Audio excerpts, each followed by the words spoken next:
A couple of months ago I filled two of my compost bins with horse manure and stable bedding, and I thought I'd give you a bit of an update on the new composting system that I'm using.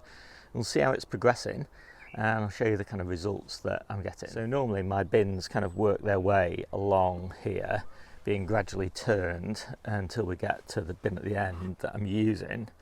But actually this time, for reasons that I won't go into because it's a bit just too complicated, this bin is the youngest bin. And so what you can see here is a lot of wood and fairly dry wood, and the bin is fairly cold, so it did compost at a nice quite high temperature, sort of about 60 degrees centigrade for a few weeks, and then it kind of went cold. This bin has had a few more turns, even though it's the same batch of horse manure, and you can see, hopefully, maybe if I flick over between the two, this is the younger one and this is the older one, and so this is really starting to rot down now. Now there's a lot of wood in stable bedding. I mean, some people are lucky enough to get it with straw, but I don't. Anyway, why is this one looking so much better? Well, the reason is it's warmer. So this one has been running at about 50 degrees centigrade for about 2 months. And the reason for that is that I'm constantly turning this bin and adding new greens to it.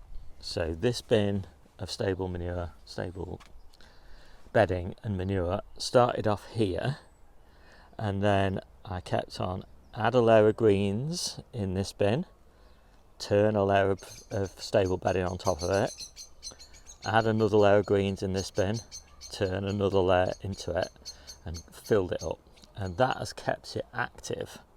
And I've got a lot of greens. I've just cleared all of the winter brassicas, and I'm just in the process really now of clearing, for example, all of these lettuces, loads and loads, and all of these Asian greens, and all of this chard, and all these potato tops and all that sort of thing. So a lot of greens I've got, and that is just perfect. This stable bedding, bedded on wood shavings, as I say, it has a lot of wood, and even after it's kind of completed its first heat up and cool down, there's loads and loads of wood left in it that still needs to be composted, and that will take a long time to compost without adding additional greens. And effectively what you'll find is, if you just use stable bedding on its own, and if I just left this bin on its own, it would be about half full by the time it got finally turned into here. And what I want is, I want it to be full. So I've been taking this was full when I started using this bin, and it's full because of keeping on adding additional greens to it. So I think that's the key, turning and adding additional greens to this sort of stable bedding. As I say, if you're bedding on straw, not such an issue, but on wood, which is great, full of minerals and carbon, but generally speaking there's not enough manure in here in order to fully compost all the wood. So this is what I'm aiming for, and this, although I'm using it, it's not quite ready, I don't think. Still lots of little bits in it. I mean, I'm using it, it's fine, but there's still quite a lot of weed seeds germinating in it. And so what I'm doing with this is, I'm using it mainly at the moment in my containers, and I'm putting it in the bottom 2/3 of the container, and then I'm putting sterile shop-bought compost on the top third, and that sort of 2 or 3 inches of sterile mulch effectively is controlling the weed growth in the containers.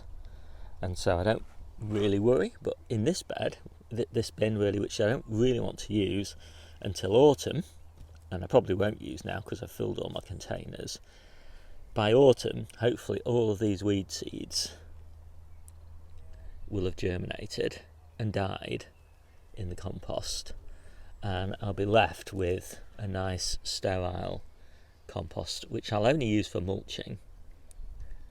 And I don't take these bits out, I just leave these bits. These are fine, you know, this size of bit, you know, little bits of wood, these sorts of things. I don't sieve these out. These are absolutely fine on the surface, not dug in, on the surface of a bed. You know, they're not going to get in the way of any plants or anything like that.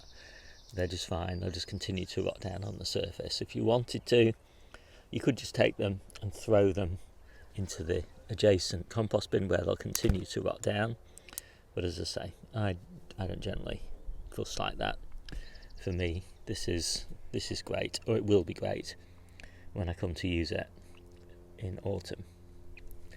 And then these bins, with probably 3 more turns, so that one getting turned into there, and then getting turned back into there, and then getting turned back into there, so those 3 turns, that should be ready for me in spring. And this one's the same sort of thing. It'll get turned into here, 1, 2, and eventually it'll get turned into there and then used in summer. So now I'll just show you exactly what I mean by adding greens. Let's get some of those greens from the polytunnel. So that's probably enough, and I need to get that all chopped up. And I'm always being careful to add plenty of greens but no seeds. Flowers are fine provided there's no seeds. As soon as I start to get seeds, those go in the green bin. Just the seed heads, not the rest of the plant. So that's about right. So now we just want some of this stable bedding, and we'll put a layer of that on. There we go. That's what I'm aiming for. And now another layer of green. So for efficiency, I try and only touch the compost once. So basically I'm chopping up into sort of 2 or 3 inches pieces. They rot down nice and quickly, and then, as I say, I don't sieve it at the other end. And if I can't chop it, I don't generally include it in the compost bin. It's too much like hard work for me. I'll take it to the green waste bin. So that will be things like the bottom foot of a Brussels sprout stem, for example, and the root ball. That will probably, well, will definitely just go home to the green bin. So that's ready. I don't put mare's tail and bindweed and things like that in here until it's completely dried out and died. And yeah, I don't want to be growing perennial weeds in my compost. So that bin's full now, and it won't shrink down that much because it's already been composted once already. So that'll just stay cooking at 50-55 degrees for another few weeks. So during that time, I'll start turning this bin into that bin, adding lots more greens. Keep it covered to keep it nice and moist and keep it warmer. Now ideally, when you're filling a new bin, turning all that in, you want to fill it as quickly as possible because you want to generate as much heat as possible, and so speed is your friend. And I'm lucky because I've got loads and loads of greens to turn in over the next 2 weeks. So I will have 2 cooking bins in 2 weeks' time.